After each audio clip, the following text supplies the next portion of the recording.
it's always disguised. And the New Age is always, appears always as positive and helpful and beneficial. It's always going to have claims to make you feel better, to make you better, to heal you, to comfort you, to get rid of your anxiety, to help you believe in yourself, to make you a stronger person. It's always going to offer those, one or more of those things. And then I was, left all that stuff and became a Christian. So. Hi friends, thank you so much for tuning into the channel. If you are a former Jehovah's Witness or someone who has spent some time in spiritual deception, then today's interview is something you do not want to miss. My guest today is Marcia Montenegro, a former professional astrologer who spent many years in the New Age and the occult before finding true freedom in Jesus Christ. Now she works full-time warning others about the spiritual deceptions that she had once embraced. So for those of us who have left a high control group like the Watchtower, spiritual hunger can be intense. And if we're not grounded in scripture, then we can fall into another trap. Marsha is here to share her testimony and to lovingly warn us about the subtle ways that the New Age is creeping into Christianity. So let's all welcome Marsha to the channel. Marsha, thank you so much for joining me today. To start out, can you tell me a little bit about yourself and how you got into the New Age and astrology? Yeah, sure. Hello, Elaine. Thanks so much for having me on your program. I got into the New Age gradually, which is how most people do. They have something that interests them and they pursue it, off and on, maybe for a while. And then that gets them into other areas and they pursue that. And then perhaps if they continue going that way, they get really deeply involved like I did. So for me, when I was in high school, I was interested in astrology. And I was also interested in other religions. I was going to church, but I wouldn't say I wasn't really in a Christian family. I mean, my father was an agnostic, and my mother was pretty much a nominal Christian. But my sister and I went to church. I was exposed to, the Bible and stories in the Bible. But I had this very strong interest in things like astrology, other religious beliefs. I wanted to explore things. I wanted to explore ideas and beliefs. That was very strong. When I got into college, that interest continued and increased, and I got interested in Eastern religions because of a project I had to do on a special project on Gandhi, and that got me interested in Hinduism. And I also was interested in what you would just call the paranormal and paranormal powers like psychic powers, that kind of thing, telepathy, knowing what others think. After college, I had more time to read and pursue these things, and I did. I did a lot of reading. I felt like there was a way to get knowledge that was beyond the five senses, that there's a spiritual world out there, and that you can maybe learn how to access it or how to get information from it. And that was a very strong pull for me into the New Age and the occult. I took a class called Inner Light Consciousness, and we would have a guided meditation every night. And on the last night of the class, he told us we would meet our spiritual master. And, we knew this was not a person like a human being of flesh and blood. We knew that. And so he led us through this meditation, and I did meet this spirit that was supposedly my spiritual master. And we were told that the spiritual master would be with us the rest of our lives, and that we could do the meditation in order to contact him or her. But eventually we wouldn't need that. So this was kind of a turning point, because after meeting this so-called spiritual master, I really felt his presence with me, like all the time. I really felt he was with me, and I had dreams about him. I never talked to him or knew his name, but but I felt his presence and I felt like his guidance. I happened to be living in Atlanta, Georgia. And at the time, Atlanta, and it may still be, was just had a lot of New Age, a lot of alternative spiritualities. There were a lot of groups there with all kinds of teachings. I mean, Hare Krishna, astrology. There was an astrological association. Zen Buddhist temples, Tibetan Buddhist. I mean, there was just so much there. Oh, I also went to a Tibetan Buddhist place and learned to do Tibetan Buddhist meditation. So I kind of switched over I was still into some of the Hindu ideas, but I kind of added the Tibetan, I didn't switch, I kind of added the Tibetan Buddhist stuff to it. And I was doing meditation. So you were gradually going into this. Okay. Yeah, this was very gradual. I mean, there are people who get into it much faster. This was very gradual, but the gradual part ended up being very deep because then I really was totally immersed in it. I felt like I was evolving spiritually, and I had that idea of spiritual evolvement. I felt like I was unlocking these doors to this knowledge that just previously wasn't available to me and that a lot of people did not know. So it makes you feel special when you're doing that. You feel very special because you feel like I'm getting this information. Right. I have been taught this particular thing by these teachers, and not everybody knows this stuff. So you feel really, really special. That's one thing about the area of the New Age and the occult, that it will do that for you. And I think that's one of the things that draws people in and keeps them there. What's very interesting is the same thing happens to the Jehovah's Witnesses. They're the chosen ones. They're the ones who have the special knowledge, right? Right. And they're God's chosen people. So they feel this privilege. They're on a pedestal and they know something that you don't know. And there's something wrong with you if you don't know this. Right. Yeah, I felt, other people were just, they were ignorant, spiritually ignorant, unenlightened. They didn't know this stuff, or they didn't want to know it, or they rejected it for some reason, and so they were kind of, definitely on a level that was below where I was, and this idea increased as I got more involved. And so I continued along this path, and Atlanta has a very unique situation there where they have set up this exam that you can take that allows you to practice legally as an astrologer.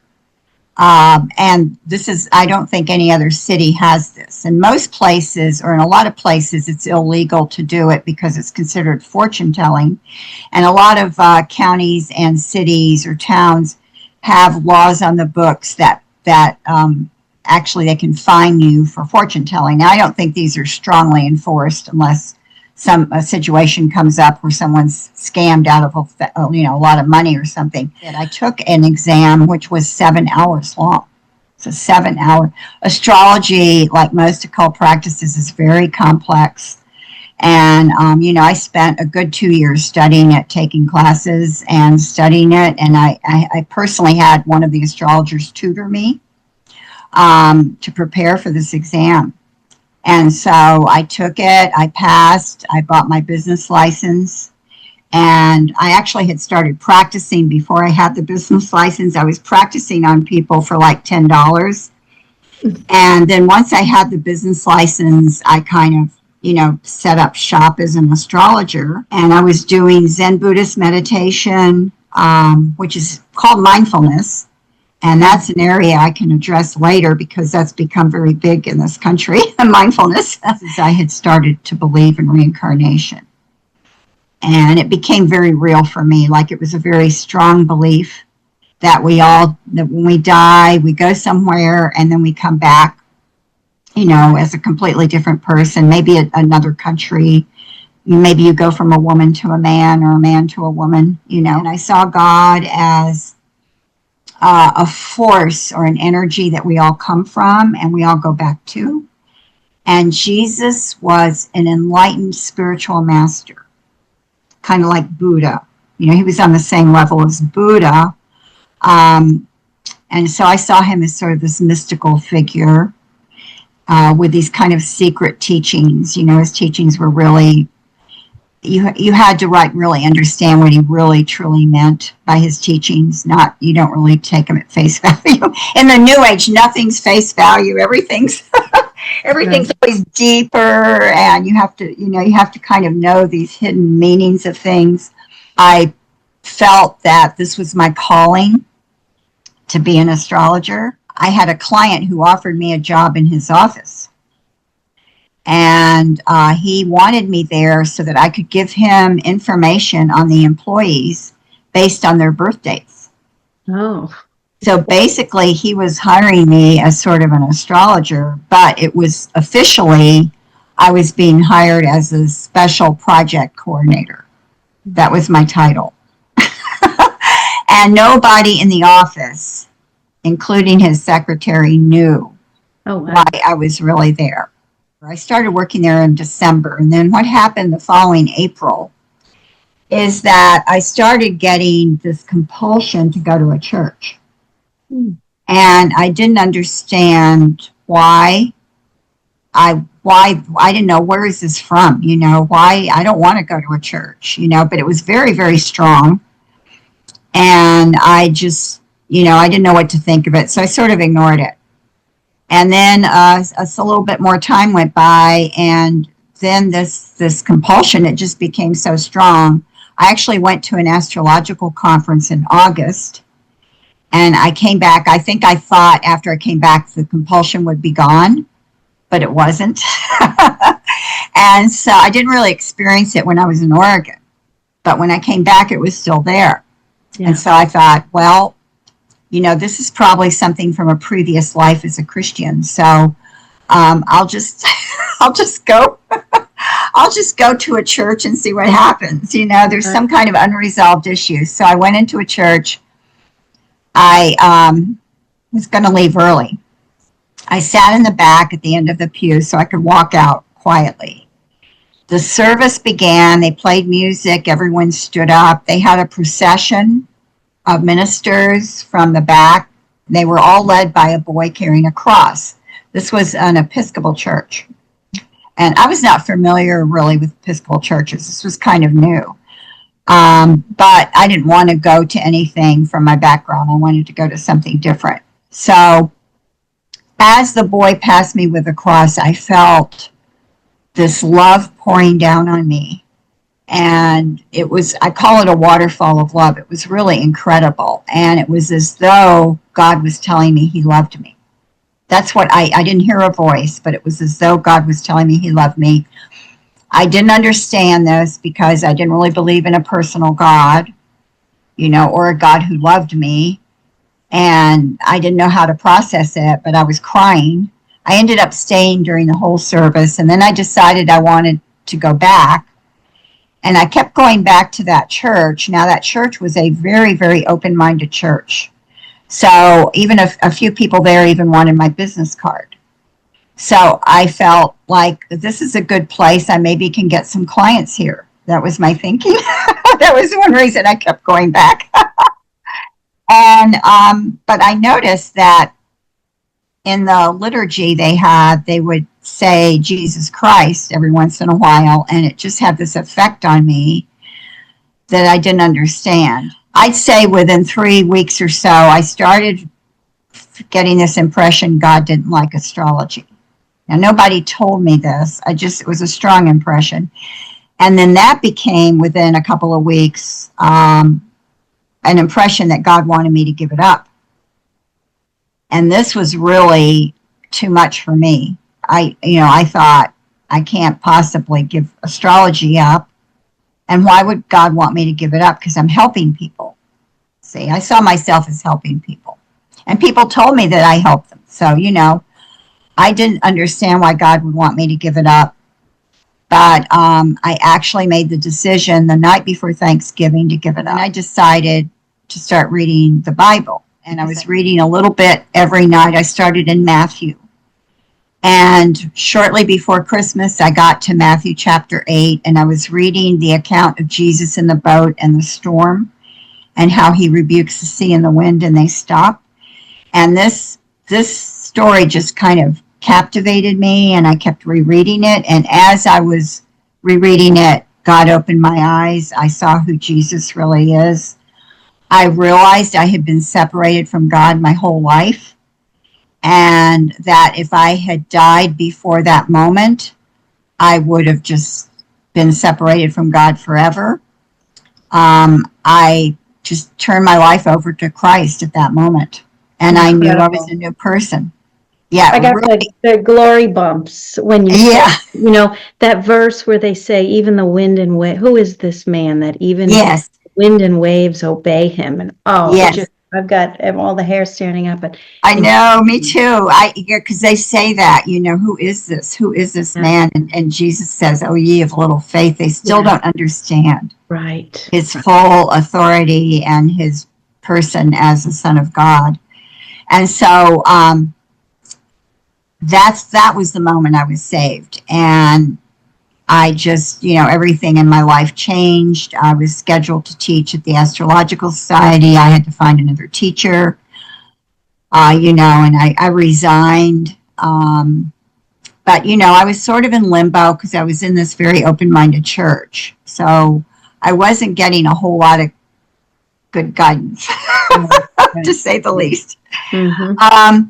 But God was with me, and, I was still at that job. Now, my boss was very nice because I told him I couldn't do the astrology anymore.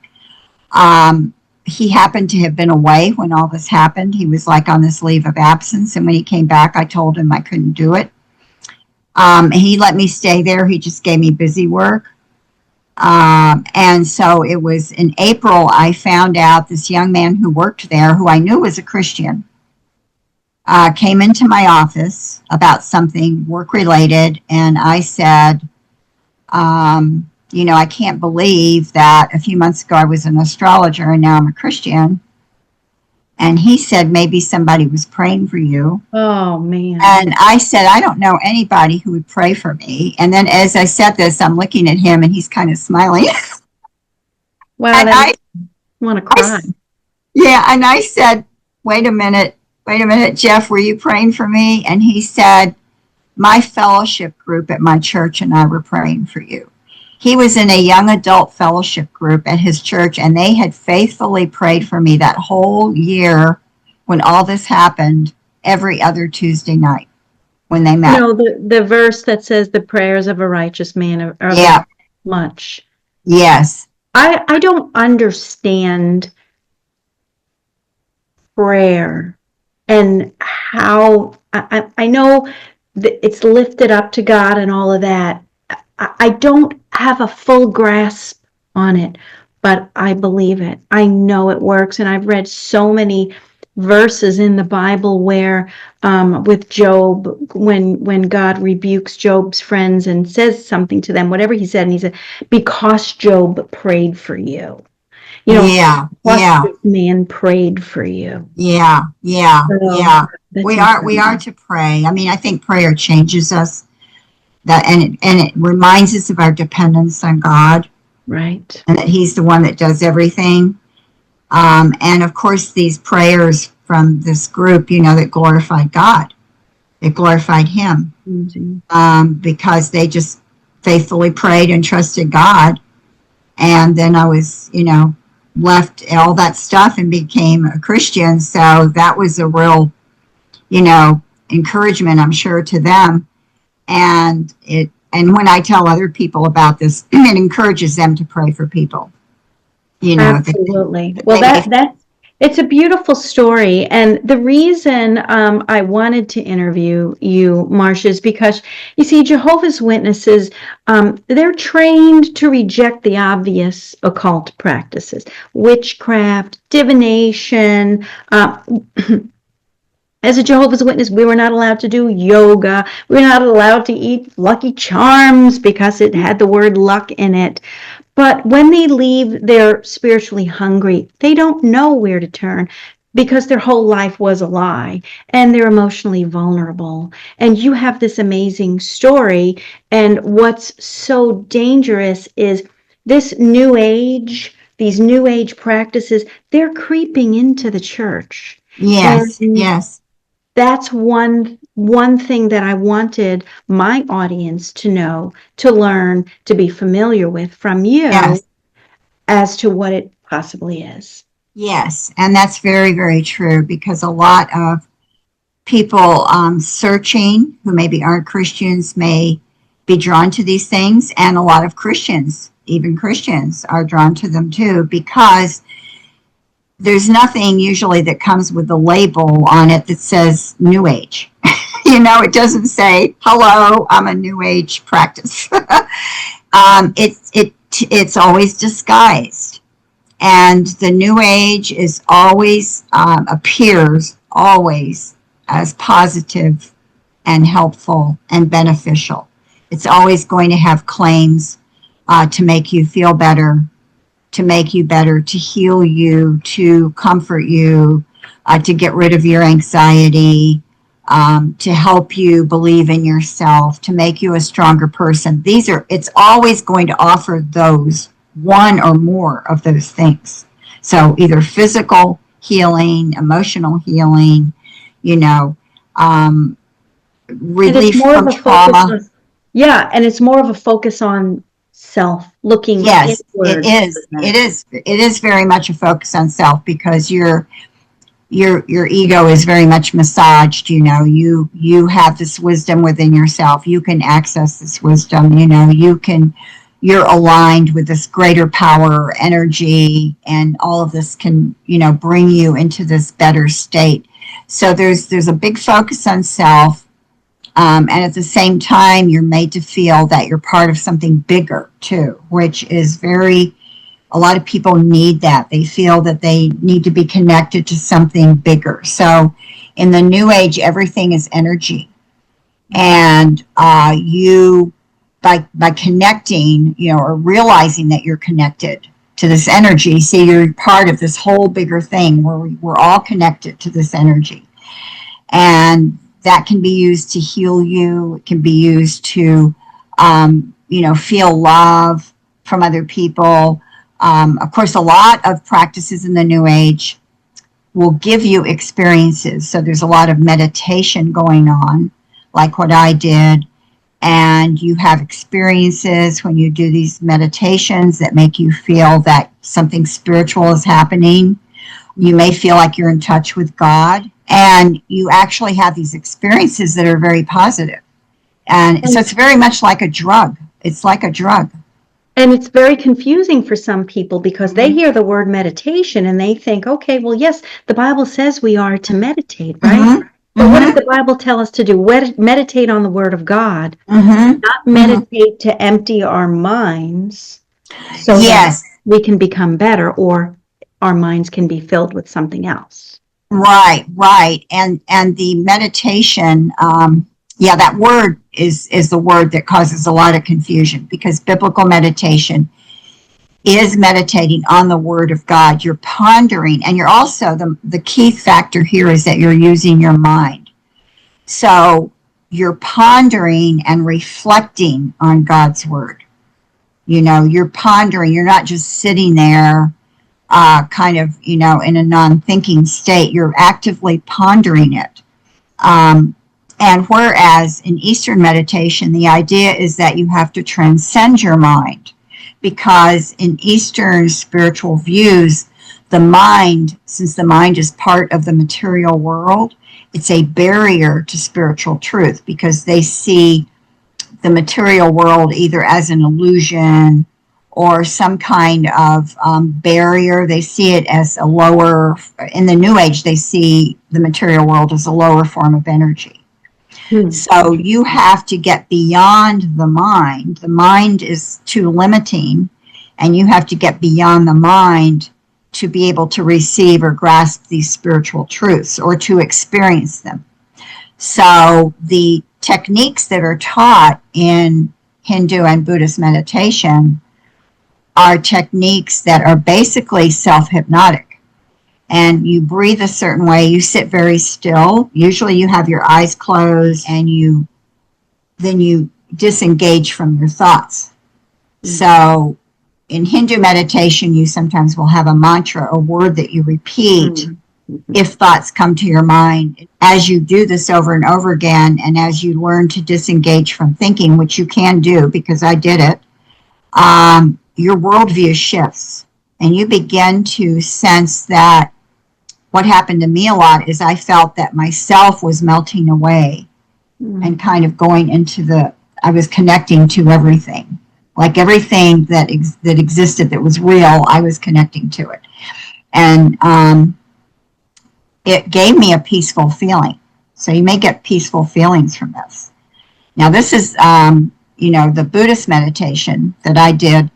And if you keep doing that, eventually you come to see that your mind is not really real. Like you don't really have a mind. These thoughts are just going kind of automatically, and yourself isn't real, because really there's only one reality in Buddhism, and that's Buddha mind. That's all that exists. So you're kind of, if you do this over and over again, it alters your sense of self and your sense of reality. And actually this meditation, which I mentioned earlier, is called mindfulness. Right. And it has become very popular in this country. They even have it in a lot of schools. They have it in a school not far from me, a big high school here, and some other schools in this area. It's amazing how the enemy can use something good and turn it bad, like the word meditation, and that subtle manipulation, how somebody just very gradually get hooked. Yes. Like I said, as a Jehovah's Witness, we were told not to do yoga, and I learned what yoga is. Very briefly, it's you're yoking with the gods, and every move is a god. But I thought when I first became a Christian, because I was working out regularly, and that stretching aspect of yoga felt good, I thought I could do Christian yoga. And what I would do is, now this was 20 years ago, excuse me. What I would do is I would do the movement, but I wouldn't maybe put my hands together, and I would pray to the Lord every time I did it. Now, here's what's very interesting, is at the end of my class, then you lay down, right, on your back, I would weep, and I would just cry and cry. And I thought, and then I would walk out of there affected by it. And I thought, no way, I can't even pretend, it's very, very dangerous. Yoga is it's not an exercise, it's a preparation for death. That's what they do to help them yoke with the gods, so that when they're reincarnated, they can, come back in a better body or a better being. The yoga we're talking about, which is Hatha yoga, is the physical yoga. And there are different kinds of yoga. But yoga in general is a path. It's a spiritual path. And the physical yoga, Hatha yoga, is really, I consider it a form of worship, because the asanas, the positions, mimic the gestures that are attributed to certain gods that you can see on statues, the statues of gods in India. And a lot of the gestures, the hand gestures, which are called mudras, mimic the statues of the gods. And these go way, way back to a time, actually into a form of shamanism, before it was called yoga, where they believed that doing certain movements would cause certain energies, and they actually believed in these kind of liquids in the body that would summon the gods. They believed that gods were in the body, and they could kind of manipulate the god energy through these movements. And it was really very complex. And then that gradually developed into what we call yoga. And so there's an idea that you are doing something spiritual, even though those initial shamanistic ideas about the gods within you aren't really there, now it's still connected to gods. And the idea of connecting to the gods and worshiping them with these different, positions. And also what's part of Hatha Yoga is that the positions are going to help bring the Kundalini energy Right. That's supposedly coiled at the base of the spine, and they're going to bring it up through the chakras.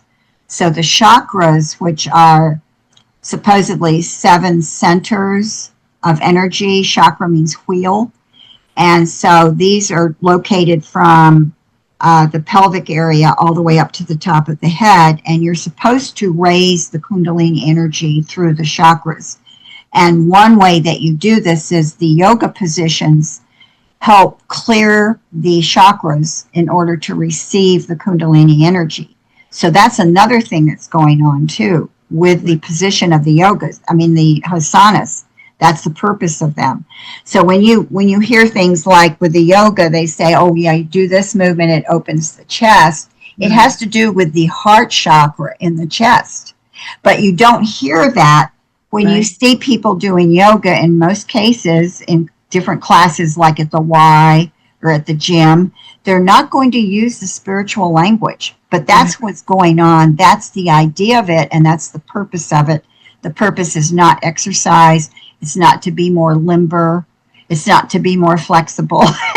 It's also, the other purpose of Hatha Yoga is to prepare the body for extended sessions of meditation, advanced meditation. So in order to sit for a long time in meditation, you have to have the body limber in order to sit a certain way and strong enough to sit for hours and hours. So it's a training for the body to do extended meditation. That's another purpose of it. So when you look at all the different purposes here, all these different levels, they're all spiritual. They don't have to do with exercise, at least not exercise for the sake of exercise. And so what I've told people, and I have several articles on yoga on my website, what I've told Christians is there are other things you can do, and there are just stretching that is not yoga. Not all stretching is yoga. And so, sometimes it's hard to find, but you can find it. And, I tell them there are other things you can do. You can swim. You can do dancing exercises. There are a lot of dance exercises now online. You can, you can garden. You can ride a bike. You can walk. You can jog. There's so many alternatives. Right. Why do something that is spiritual that's completely opposed to God? I've heard the saying that there's no yoga without Hinduism, and there's no Hinduism without yoga. It's very dangerous. And as the Shakti rises through the chakras, it comes to the crown where there's a consummation between the male god and the Shakti, the female goddess. Wow. So it's a sexual image as well, because Kundalini is related to sexual energy. Right. And Hatha Yoga is part of Kundalini Yoga. So Christians should know that. So this is also a sexually based idea that is behind it too. So, we've already mentioned at least 4 things about Hatha Yoga that are all contrary to any kind of biblical worldview or anything that a Christian should be involved in. So there's no way to just turn it into just exercise. It just, that's not the purpose of it.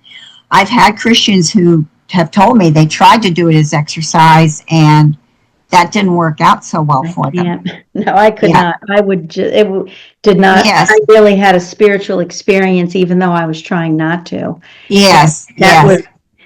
And you know what? And I did feel calm afterwards, but I was weeping. Well, why was I weeping? It was not good. I never did it again. Yeah. So, Marsha, tell us about these a spiritual type of personality test. Oh, yes. In a church. Yes, this has become very popular, the enneagram, and it's a 9 it's a 9-sided figure. It has 9 points on it. It is not ancient. A lot of the Christian books and all of the first Christian books that came out about it said it was this ancient tool, or they said it went back to the desert mothers and fathers, and it went back to this monk named Evagrius Ponticus in the 4th century. This is all false.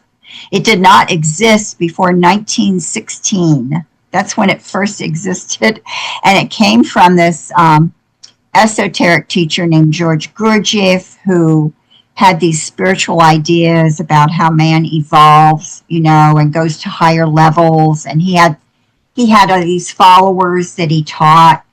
And now his enneagram, his diagram, was not about personalities. It was supposed to be about how the whole cosmos works, and how he believed that there was these movements, these sacred movements in the universe.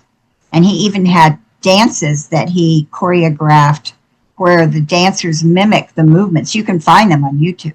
They're on YouTube. If you look up Gurdjieff dances, they're on there. There's still people who follow Gurdjieff's teachings who still do these dances. And so his idea and the Enneagram was more of this very spiritual idea, but it wasn't about personalities. Then later, this Enneagram idea reached this man named Oscar Ichazo. And Oscar Ichazo was basically an occult teacher. He taught occult concepts. He taught that the self is a pure essence, and that gets covered up by things as you live your life. You get conditioned by what people tell you. You get conditioned by your experiences.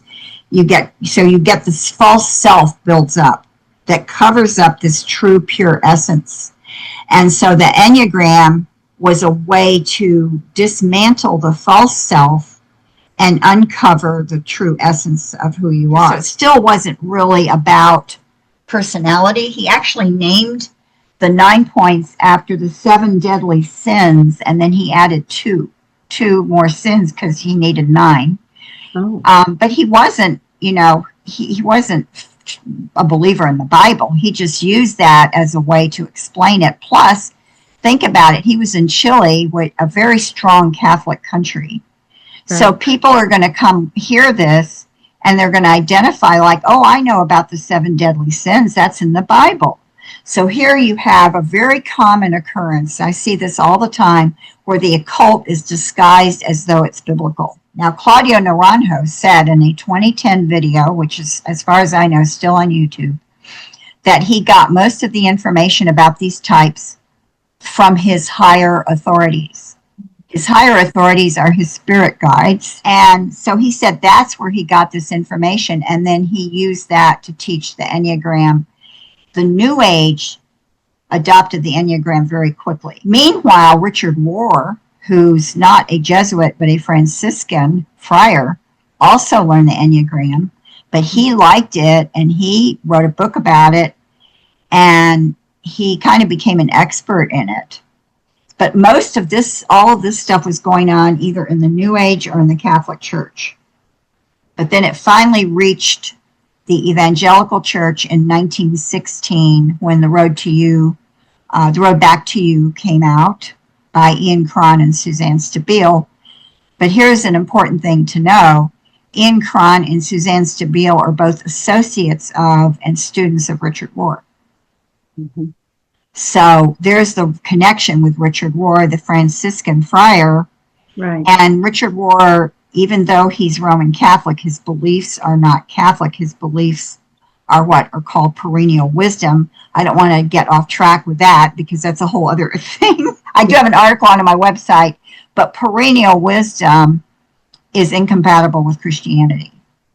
So, and these are showing up in the modern day church as a personality test. Yes, and the church is taking it as a personality test, and they say, well, no matter where it's from, even if it had these occult teachers, we're going to use it as this tool to help us understand each other better. But the problem is it has no psychological validity. There's no validity. If it was a valid tool, if it was a valid personality tool, I still think it's problematic to focus on the self. But if it was valid as a personality tool, okay, well, then there might be some uses for it that are okay in certain cases, but it has no validity. And it's been proven to have no validity. It fails what's called the psychometric test. And it's completely invalid. So you think that you're a certain type and you box yourself into that. And then you look at the chart to help understand yourself or how you relate to the other numbers. Or there's a number that you go to when you're feeling weak, and there's another number you go to when you're feeling strong or confident or whatever. And you look at all that and you start thinking of yourself in these terms of the enneagram, which is completely false, when actually the goal of the enneagram is to uncover the true self, which in the New Age is the divine self, you know, and that's how the New Agers use it. And then they say the types are false personalities. They say that's who you think you are, but that's just your surface, your shallow or even false self, that you have to go beyond that. So it's not really, it was never really a tool for personality. And the church has kind of turned it into that. And unfortunately, a lot of the Enneagram books that came out, published by Christian publishers, say that that's what it is. And they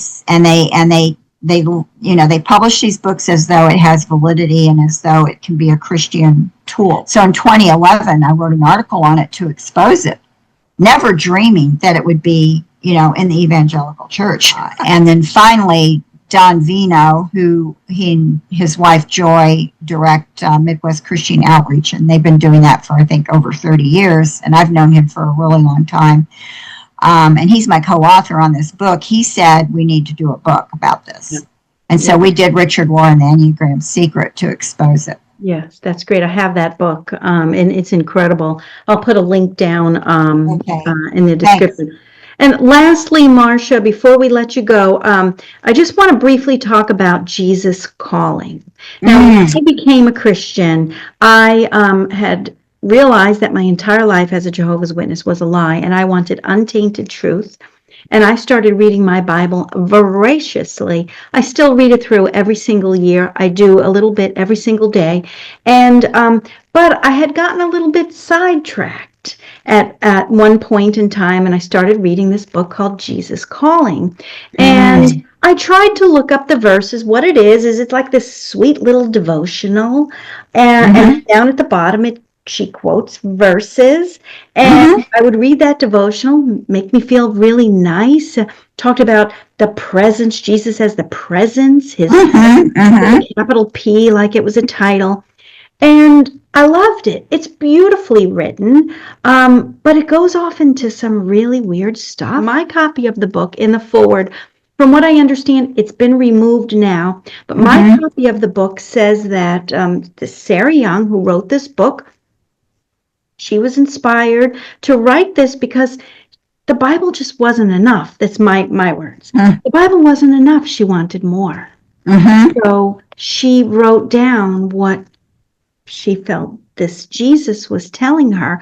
But the Jesus in Jesus Calling is not the Jesus of the Bible. This is a very romanticized Jesus from my perspective. And even though it's beautifully written and it's a feel-good story, it's not the Jesus of the Bible. So tell us a little bit about God calling automatic writing. Yes, Jesus calling is a huge topic. I do want people to know I have 2 articles on my website. One is it gives you a link because it's off-site. It's on the blog of the seminary I went to, because they asked me to write an article for their blog on Jesus Calling. So the 2 articles have some things in common and some similar material, but yet they're both different. So Jesus Calling, the different thing about it from most devotionals is that the words are supposedly from Jesus. Jesus is speaking. It's not the person, it's not Sarah Young writing her thoughts about what's in the Bible. It's supposedly Jesus, what Jesus said to her. And she did say in her initial her initial preface of her book, she said that she sat there, she was reading, and like you said, that the Bible, she studied the Bible, but that wasn't enough. And so she decided to sit there and listen to God with pen in hand, writing down whatever I believed he was saying. That's a quote. Now, she got this idea from a book called God Calling. And I was familiar with God Calling because somebody had given me that book when I was at a conference. They'd come up to me and said, you may be interested in this book, and they gave it to me. And no, actually, that did happen, but I actually had come across God Calling the first time as a new Christian when I saw it in a bookstore. And I was looking through it, and I saw these messages. They were in the words, two women who supposedly sat on a hill and waited for God to speak and then wrote down what he said. And so these messages were as though God was talking, and I was reading some of them, and they did not sound biblical. Some of them sounded very New Age. And like some of them were like, I am at your center and things like that. And so I thought, this is a really weird book, and I just put it down and I forgot about it. And then several years later, someone gave me a copy of it. I thought, okay, I remember seeing this book in the bookstore. I put it aside. Then Jesus Calling came out. And then when I read the preface, she said the book that inspired her was God Calling. And I thought, what? That book that seems so New Age to me is the book that inspired her. She calls it a treasure. She called it a treasure. And so she said she decided to do what these two women did. They were part of a movement called the Oxford Movement. And one of their practices in that movement was to sit down and listen and wait for God to talk and write down what he was saying. So that they were part of this group that was doing that, this very unbiblical idea for doing this. And so Sarah Young decided to do what they did for God Calling, and she sat down and she said she would write things that were short, biblical, and appropriate. And she said her journaling had changed from monologue to dialogue, and the messages began to flow more freely, close quote. I have these quotes in one of my articles here. Now, here's the thing. She's writing these words and claiming Jesus says them. She's claiming them. Then she says, I knew these writings were not as inspired as Scripture is. Well, why not? If they're from Jesus, you're right, and we're supposed to believe that they are, which she was claiming, then they are inspired. Right. And so why, and I thought, well, that's a contradiction for her to say that. That doesn't make sense, because either the words are from Jesus or they're not. Mm-hmm. And you want us to believe they are.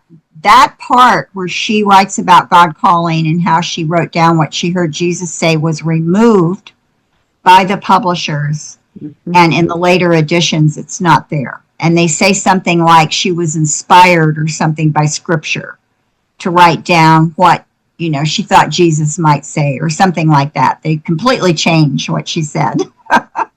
So a lot of people reading this, even if they're told it's not really Jesus talking, it reads as though Jesus is talking. It's very easy to take those words and have them in your mind, where you actually begin to think those are from Jesus. And then later you may forget, if you think of something, you may think, oh, Jesus actually said that, when he actually didn't say that. And the other thing about this, one of the main points I make about Jesus Calling is that the character of Jesus in Jesus Calling does not match the character of Jesus in the Bible. Right. That's really my main point. Because the Jesus and Jesus Calling is saying a lot of things that are not biblical, which, of course, would not be true if it was really Jesus. Well, thank you so much for all of this information. I feel like we need to do another interview and just... Yes, we didn't get to some other areas that we were going to do.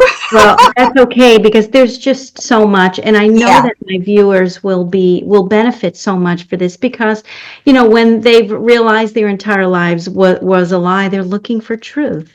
And it's easy to be deceived in a different way. Right. So once again, tell us your website name and some of the things you've done, and I'll link to them in the description. Okay, thank you. Yeah, ChristianAnswersNewAge.com is the website. If you forget that, you can just put Christian Answers for the New Age in Google, and it'll probably come up. Okay. I also have a Facebook page, ministry page on Facebook. So anybody on Facebook can put Christian Answers for the New Age in the search box, and my page will come up. And I post things about the New Age and the occult there. I have 2 books. I have a book on the occult, which goes into the occult, and based on Deuteronomy 18, 10, and 11, where God lists all the practices of the occult. And I explain those terms, and then I give examples in the culture. It's written primarily for parents or adults who deal with children, where, these things are marketed to children, but it's really about what the occult is and how it's disguised. And that's called Spellbound, the Paranormal Seduction of Today's Kids. And if you look that up, make sure it's the 2024 edition. It was republished last year, and not the 2006. The 2006 is the earlier book. It's very hard to get hard copies of that. You have to get it from sellers. So make sure you get the right one, because they're both on Amazon. And so that's one book. The other book is Richard Warren, The Enneagram Secret, that I wrote with Don and Joy Vino of Midwest Christian Outreach. So we all 3 wrote that book together. Wow. Wonderful. Well, Marsha, thank you so much.